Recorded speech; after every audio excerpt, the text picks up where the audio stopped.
On the night everything was quietly sold, Lucia was underground, trying to keep a single book alive. The basement of the Savannah Municipal Archives was a world cut off from the rest of the city. No windows, no street noise, just concrete, metal shelving, and one small pool of warm light from her desk lamp. The rest of the room stayed in shadow, rows of boxes fading into darkness. Under the lamp, Lucia bent over a ledger from the 1800s.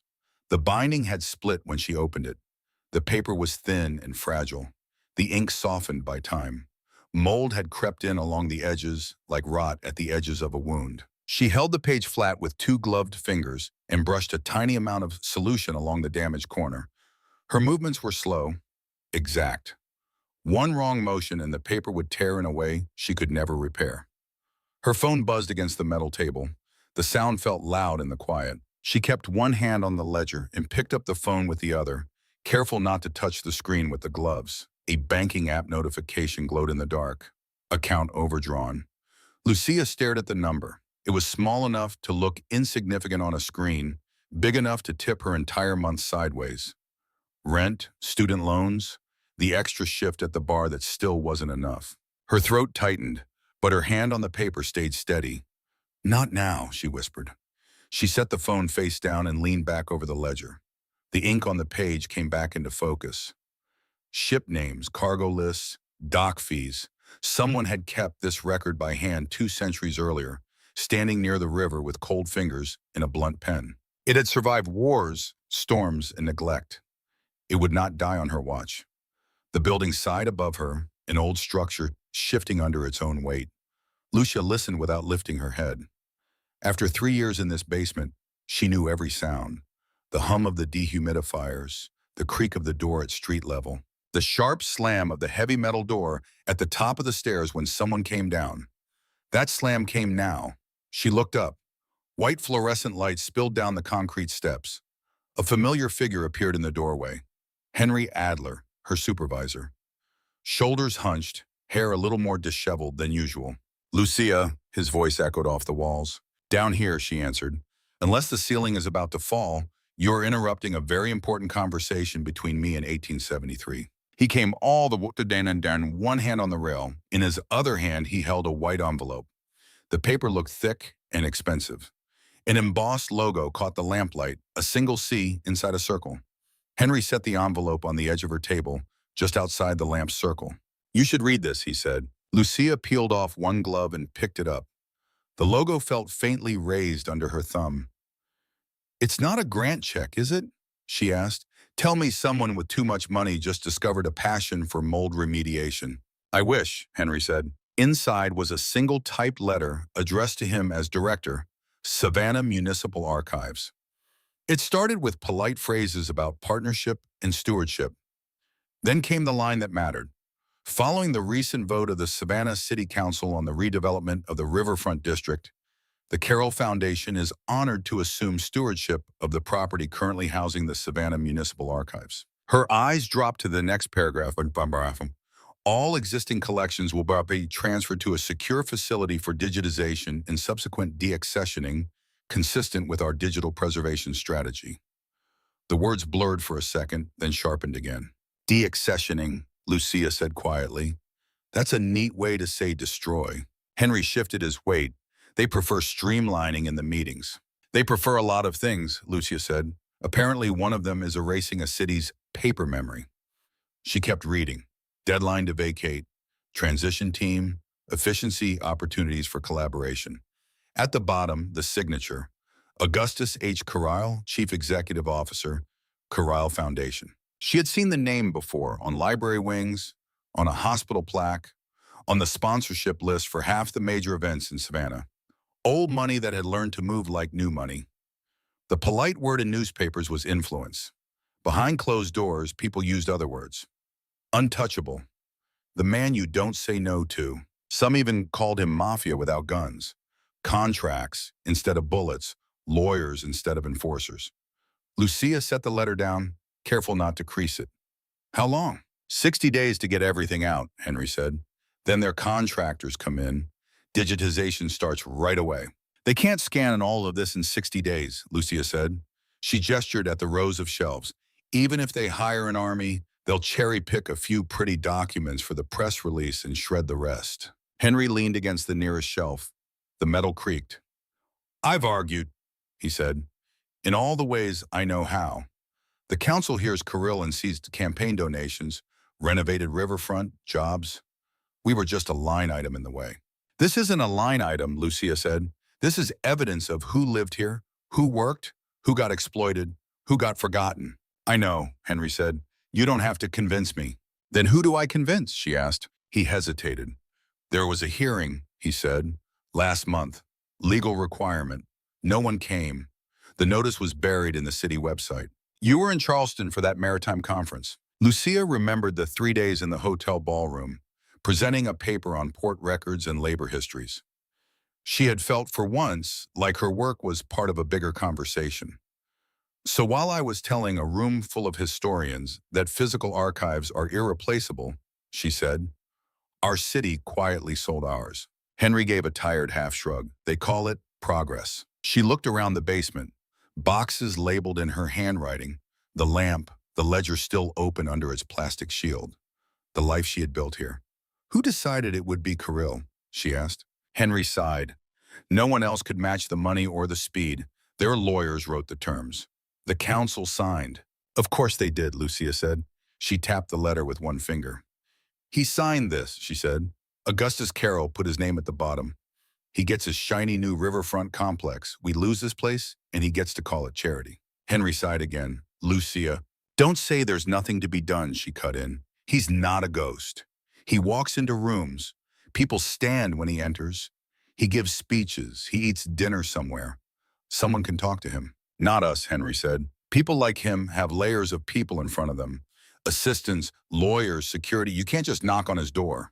Then I'll find a door he can't stop me at, Lucia said. Henry rubbed his forehead. There is a gala next weekend, he admitted. Telfair Mansion. Kirill Foundation is announcing their big arts initiative. The archive got a courtesy invitation as a heritage partner. 1 seat. I was going to go, shake hands, pretend we're grateful.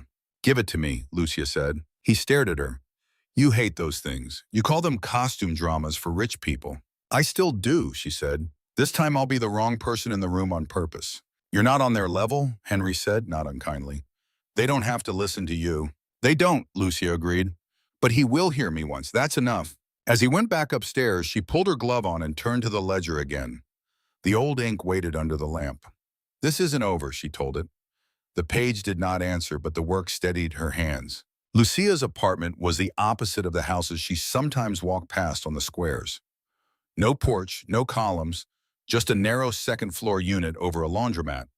2 small rooms and a kitchen that tried its best. She spread the gala invitation on the tiny table by the window. The card looked wrong in this space, like it had slipped out of another life. Her laptop sat open beside it. The screen showed a search page filled with articles, profiles, and photos. A press shot of Augustus Carryle at a hospital opening. Dark suit, hand on a ceremonial check. Another one cutting a ribbon at a theater. A magazine cover with the words, "The Man Remaking Savannah." Different angles, same man, tall, controlled posture, dark hair just starting to gray at the temples. Nothing flashy. The suit said money without effort. The eyes said calculation. The articles said more. Third-generation Carryle turned a decaying family shipping empire into a diversified holding company. Real estate, private security, energy contracts. Some projects had sparked protests, environmental concerns, labor disputes. Yet every time the headlines ended the same way, deal approved, project moves forward. One piece from an independent site dug deeper.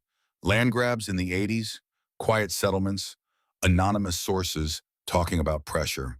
No hard proof, just a pattern. When Carryle wanted something, obstacles disappeared. The city called him a philanthropist. People in certain bars used a different word, Mafia, just without bodyguards and tracksuits. His bodyguards wore tailored jackets and had law degrees. The effect in a room was the same. People adjusted themselves around him. Lucia closed the laptop and checked the time. She had 1 week's notice. No budget. The only formal dress she owned lay folded on the bed. All on bed, black simple, Bought secondhand for a friend's wedding 2 years ago. She slipped it on. The hem was a little long, the waist a little loose. She dug out a sewing kit and started pinning. The needle pricked her finger once and a tiny drop of blood bloomed. She wiped it away and kept going. In the mirror above her dresser, she saw a woman in a black dress with dark hair pinned up, one ink stain along the side of her finger that no scrubbing had removed. Not glamorous, not rich, but she looked like someone who could walk into a room and explain why paper mattered. Fine, she said to her reflection. Let's go ruin a billionaire's evening. The Telfair mansion had been a private house, then a museum, then a symbol of old Savannah, rebranded as culture. Tonight, under strings of lights and camera flashes, it was a stage. Lucia climbed the stone steps with her invitation in hand. The air smelled like cut flowers and expensive perfume. A valet took her name at the door. An attendant in a black suit skimmed the guest list on a tablet. Miss Reyes, Savannah Municipal Archives, the woman said. Welcome. The reception is in the main gallery, bars on both sides. The program starts at 8. Lucia stepped into a flood of light. The ballroom was full, crystal chandeliers, polished floors, paintings watching from the walls. Waiters moved through the crowd with trays of champagne, their routes choreographed around clusters of guests. Lucia's gaze moved over gowns, tuxedos, watch faces that cost more than her car. Conversations floated past. Correll closed that port deal in 6 weeks. No one else can move a zoning board like he can. Say what you want, he gets things done. Everywhere she looked, she saw the Carroll logo, on banners, on the screen behind the stage, on the small metal pins at the lapels of certain men whose smiles never reached their eyes. These were the people who thought a basement full of paper was clutter. She took a glass of sparkling water and stayed near the edge of the room, watching. A murmur went through the crowd, heads turned toward the entrance. He had arrived. Augustus Kuretschall did not stride in with drama. He walked with unhurried steps. 2 men in dark suits, a half step behind him, subtle enough to pass as staff to anyone who did not know better. The room adjusted itself around him without a word. Conversations shifted. People angled their bodies to be in his path. The effect reminded Lucia of weather moving in. Pressure changed. He shook hands. A donor clapped him on the shoulder with practiced familiarity. A city official leaned in too close when he spoke, eager. In the corners, a few older men watched with careful attention, like generals checking their commander. Lucia's pulse picked up. This was the man who had signed her basement's death warrant. He did not look like a villain in a movie. He looked like what he was, a man used to winning in rooms exactly like this. She waited. He made a slow loop through the main crowd, his security never far. They did not touch anyone. They did not need to. Their presence said enough. No one raised their voice near him. No one stood too close unless invited. When he drifted toward a quieter side of the room, near a doorway that led to a terrace, Lucia moved. She timed it with the movement of others. As a small group peeled away, she stepped into the gap before someone else could fill it. Mr. Carroll, she said. He turned. In that moment, she saw exhaustion under the control, the faint shadows under his eyes, the tension in his jaw that did not match the relaxed curve of his mouth. His gaze went over her quickly, face, dress, badge with her name and the word archives. Then his eyes dropped to her hand. The ink stain on her finger looked darker under the ballroom lights. His focus lingered there for a heartbeat, then came back to her face. Yes, he said. Good evening, Lucia Reyes said. I work at the Savannah Municipal Archives. The building your foundation is taking over. His expression did not change, but something in his attention sharpened. I've spoken with your director, Mr. Adler, he said. We're doing everything we can to make the transition smooth. For you, Lucia said, not for the records. He glanced past her. One of his security men had stopped a few meters away, watching the room without looking directly at them. This is a public event, Miss Reyes, Augustus said. If you have employment concerns, my office can... This isn't about my job, Lucia cut in. She kept her voice level. It's about what happens when you digitize what you like and shred the rest. His gaze returned fully to her. You feel strongly about this, he said. It is my life, she said, and a lot of other lives on paper. Around them, the gala continued. Laughter, glasses, a string quartet starting a new piece. No one listened to their quiet conversation. You have to understand, Augustus said, we are not destroying your work. We're investing in preservation and access. Digital records are safer than one flooded basement. Digital records are whatever your team decides to scan, Lucia said. When the paper is gone, no one can prove what you left out. You think we plan to manipulate the record? He asked. I think your family has a long history of changing landscapes to suit itself, Lucia said. Reports, neighborhoods, zoning boards. Now it is history's turn. His jaw tightened, then eased. For a man rumored to crush opposition, he kept his voice low and controlled. And yet here you are, he said, telling me that to my face. You signed the letter, Lucia said. I am telling the right face. He looked at her hand again, the ink stain, the faint roughness along her fingers from old paper. You work with the original documents, he said. Every day, she said. Doc ledgers, court minutes, death certificates, no one visits. Paper that tells the truth in ways your brochures never will. And what do those documents say about my family, he asked. That you were there, she said. Every time there was land up for grabs after a fire. Every time a railroad route shifted. Every time someone lost property for reasons that look legal on paper and feel wrong when you spread the files out and read all the names. A muscle moved in his cheek. You've been busy, he said. It's my job, she said. He fell silent for a moment. The air around them felt slightly cooler than the rest of the room. How much would it take, he asked, to keep this intact? Not just the room, she said, the work, staff, preservation, enough to stop depending on whatever budget the council feels generous about. She had done that math in her head more times than she could count. A real endowment, she said. Enough interest to cover operating costs. Climate control upgrades so one storm doesn't wipe out 2 centuries. 2 full-time archivists at least, maybe 3. Outreach programs so the public knows why this matters. It's a big number, he said. She nodded. Yes. He looked at her for a long moment. I can cover it, he said. Personally, I can move enough through the foundation to fund this in perpetuity with legal protections that make it hard to touch. The board will complain. My relatives will curse me at family dinners. They will survive. She stared at him for a second. The room seemed to tilt. And what do you want in return, she asked. He looked at her directly. Control, he said, over how my family's money is used when I am gone. Right now, too much of it goes back to the same people who built it. If I put a significant part into a new structure tied to this place, I need to make sure they cannot break it apart the moment I die.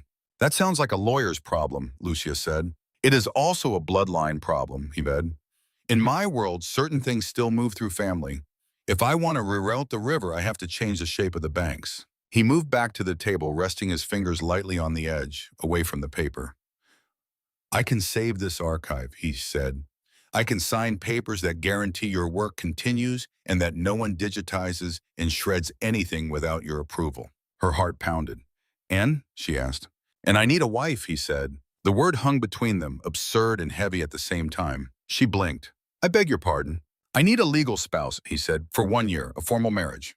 It allows me to restructure the foundation and the family trust in ways I cannot do as an unmarried man. It gives me a direct heir to assign control to. Even if that heir is only theoretical on paper, it gives me leverage when the rest of the Carols come for me with lawyers.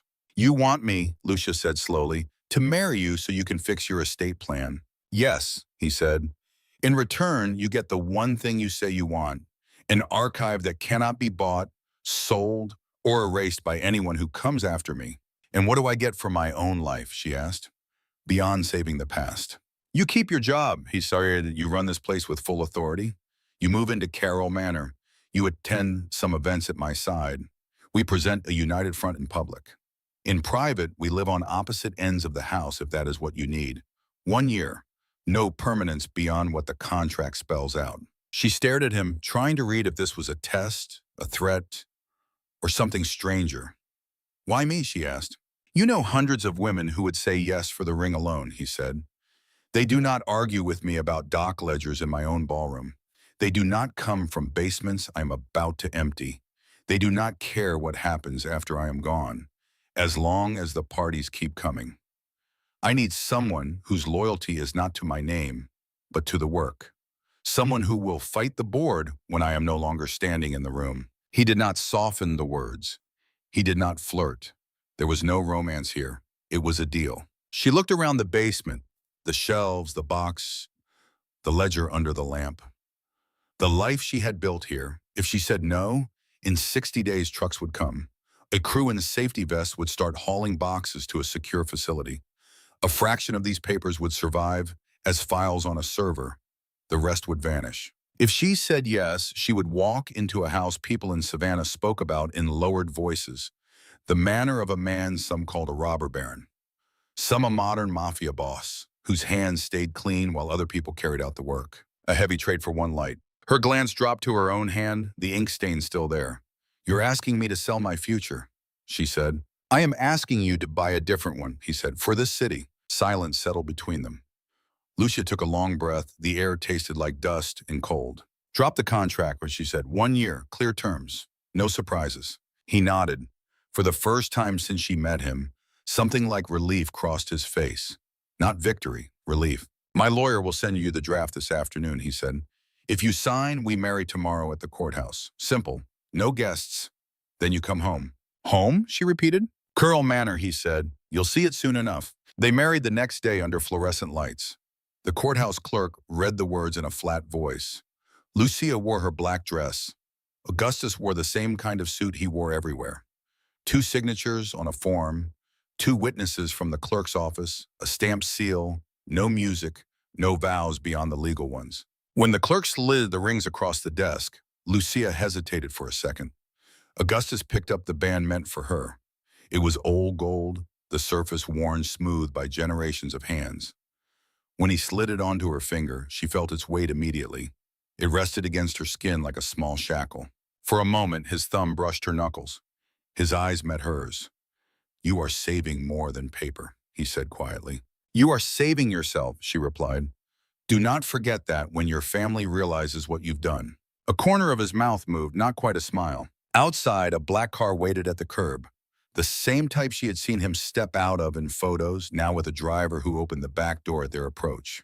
She climbed in. The leather seat was soft and cold. Augustus joined her. The door closed. The car pulled away from the courthouse, leaving the city center behind. They drove past squares she knew, then onto a road she had never taken. Houses grew farther apart. Trees closed in, heavy with Spanish moss that dragged the light down. The car turned through an iron gate. The name Corral arched over the entrance in dark metal. The driveway wound through a stand of oak trees, then opened onto a clearing. The house rose out of the green like a piece of dark stone, high roof lines, narrow windows, old brick, weathered and stained.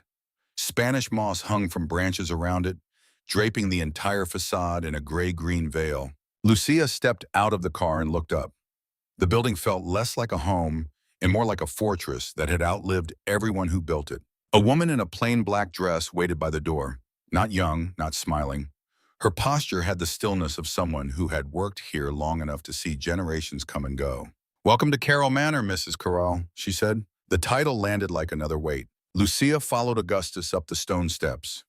The front door was solid wood carved with a pattern worn down by years of hands. He opened it. She crossed the threshold. The air inside smelled faintly of lemon oil and something older. The door closed behind her with a deep final thud that echoed through the hallway. It sounded like a lock sliding into place on a story she could no longer walk away from. The sound of the front door thudding shut still echoed through the marble hall when Lucia realized how cold the house felt. Not in temperature, but in presence. Carroll Manor wasn't dark. Chandeliers glowed softly overhead. Sconces lit the corridor walls. Polished floors reflected warm amber light. And yet everything inside felt held, contained, like the house itself was watching. The older woman in the black dress, Mrs. Hayward, the housekeeper, led them deeper inside with measured steps. "Your rooms are ready, Mrs. Corral," she said.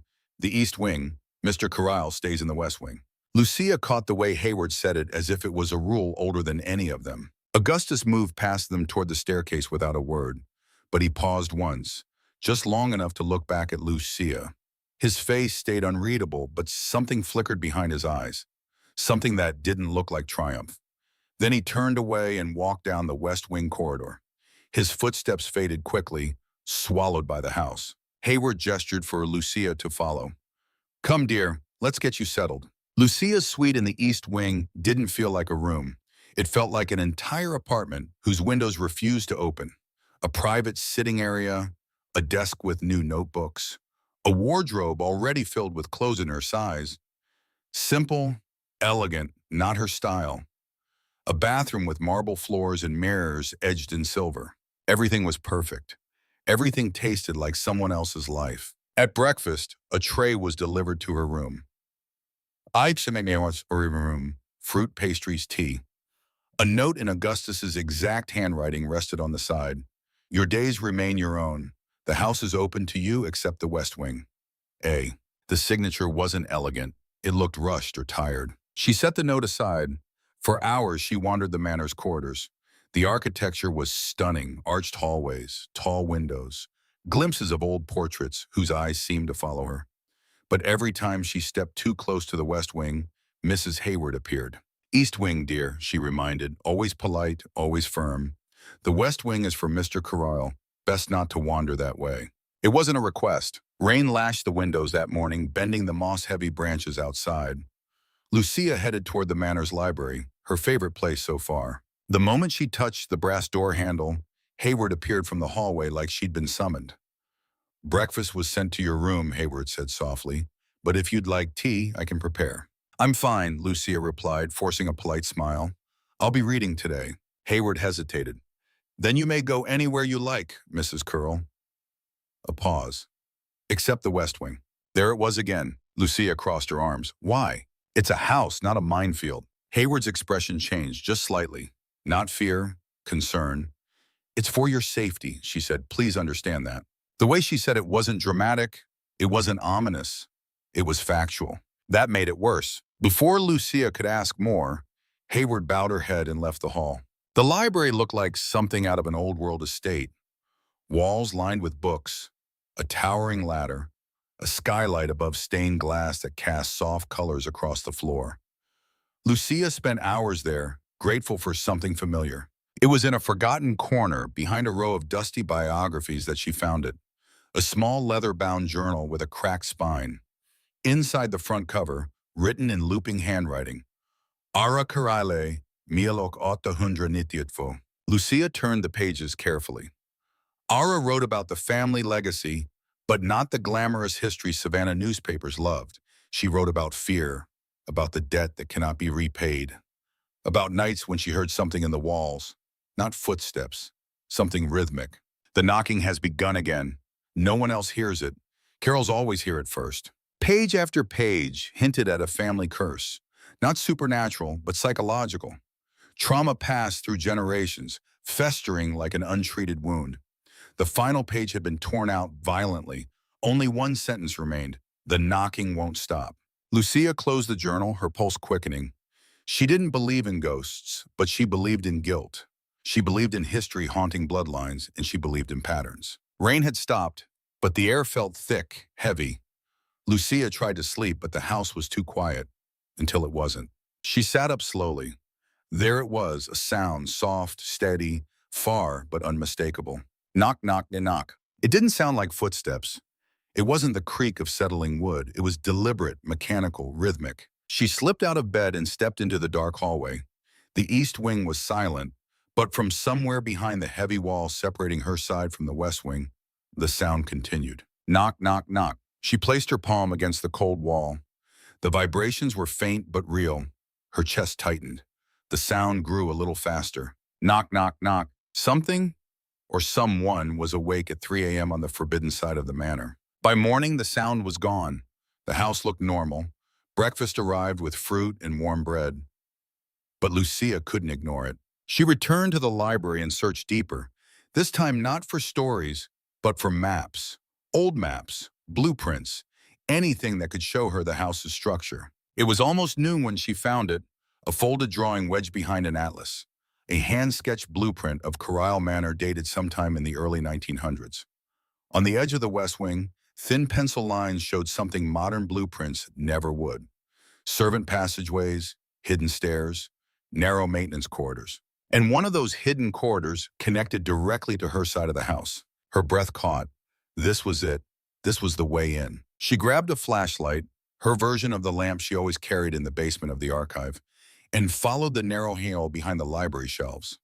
The air was cooler here, dustier, A small, almost invisible door stood at the end. She pressed a hand against it. It opened with a soft click. Lucia slipped inside.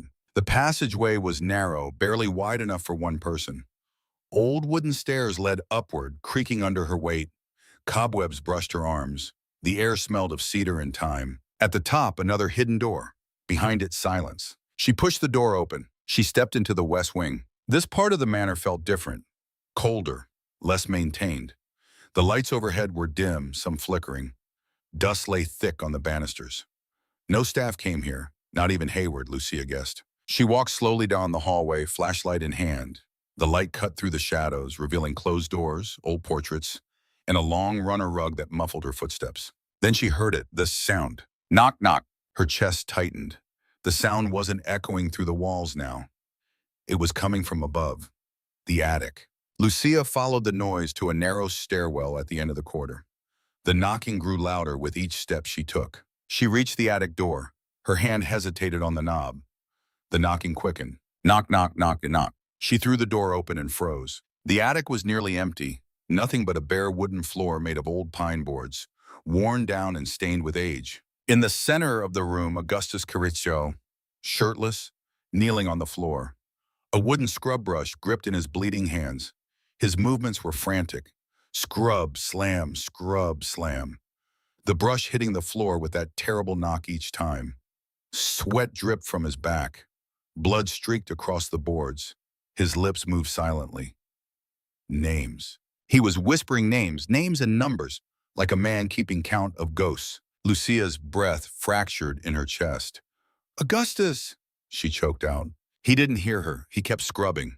Harder, faster, as if trying to erase something carved into the floorboards that only he could see. Knock, knock, knock, knock. Augustus, she yelled. His body snapped.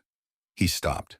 The brush fell from his hand. He turned toward her, eyes wide, face pale, breathing ragged.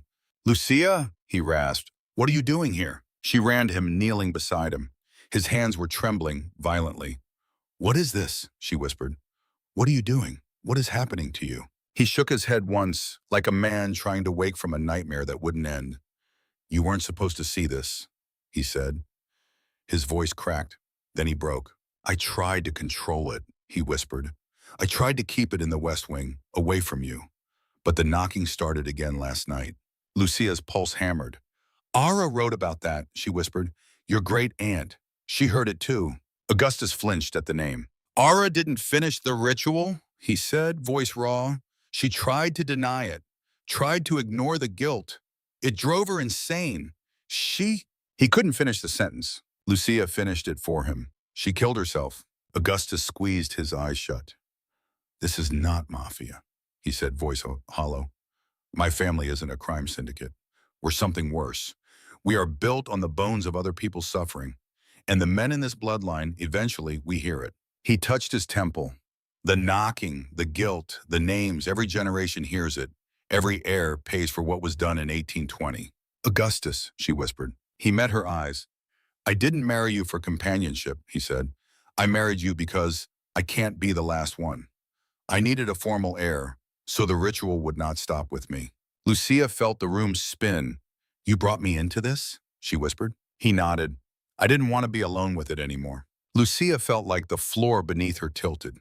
He hadn't lied, but he had brought her into a nightmare, a blood-soaked inheritance, a ritual of atonement performed in secret, a house full of ghosts without spirits. She drew in a shaky breath. You dragged me into this without consent, Augustus. I know, he whispered, and I'm sorry. Sorry doesn't erase what you did. I know that too. And I'm not the heir you wanted. His eyes lifted to hers, helpless, broken. You were the only person I've ever met who doesn't fear my name. You walked into my ballroom and told me the truth to my face. You saw my ink-stained hands and still challenged me. I thought maybe you could survive this. Maybe you could help me.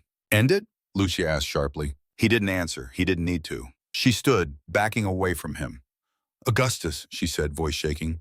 I don't know what this means yet, but I need space. I need air. He nodded, unable to meet her gaze. She turned and walked out of the attic, leaving him kneeling on the floor. The bloody brush beside him, like evidence of a crime he could never outrun. The mansion's quarters felt different after what she'd seen. Every shadow looked heavier, every portrait more accusing, every footstep echoed like someone or something was following her. Lucia packed a small bag and left Carlisle Manor before sunrise. Mrs. Hayward didn't stop her. She only watched with eyes full of an old sadness. As if she had seen this before, people running from the Carroll curse and coming back changed. The morning air outside felt too bright, too clean.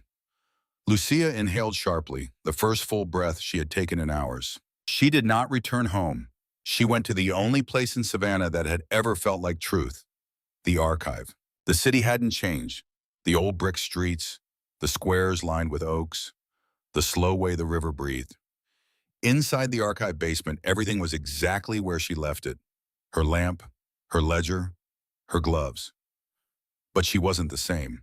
Not anymore. She pulled out documents she had not touched in years. Church logs, city death records, fire reports from 1820. She combed through every brittle page with a feverish intensity. Pattern after pattern emerged.